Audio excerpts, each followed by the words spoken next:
Let's talk about inspecting your self-retracting device, also called an SRD or SRL. First of all, inspect the external housing or cover for any cracks or damage.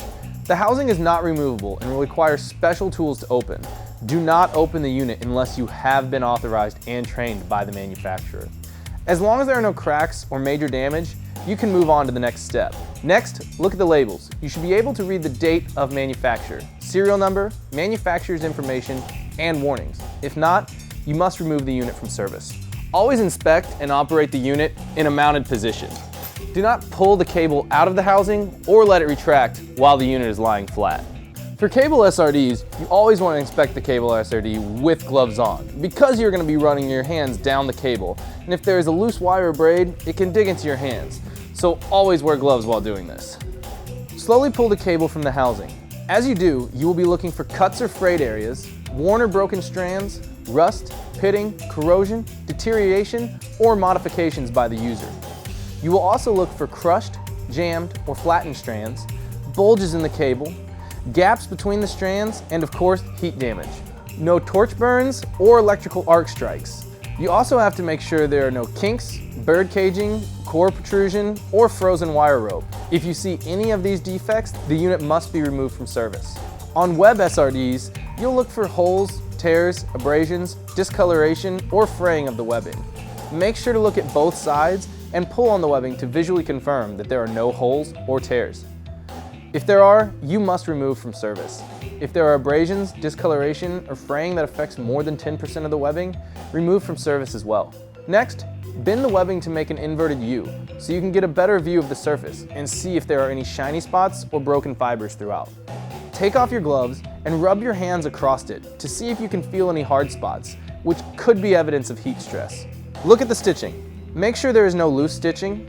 Also, make sure that it has a wear pad. The wear pad's there. If not, you must remove from service. Now check the carabiner. Make sure there is no cracks or bends in the metal. Check for discoloration, which could mean that it has been exposed to chemicals. Make sure the lock is functioning properly. Does it keep the carabiner closed? Does it twist and unlock smoothly and spring back into locking position on its own? Then open up the carabiner and let it go. It must close freely by itself.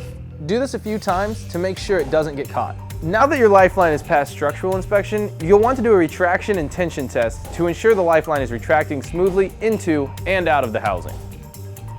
Pull out 50% of the Lifeline. Maintain a light tension on the Lifeline. Let it retract back into the housing. It should retract smoothly. Now repeat this, but now pull out 100% of the Lifeline. Again, you always want to maintain a light tension on the Lifeline. If you don't, the Lifeline could retract too quickly and cause a bird's nest to be formed within the housing and the cable will get stuck inside. If it doesn't pull out and retract smoothly, you'll need to remove this unit from service.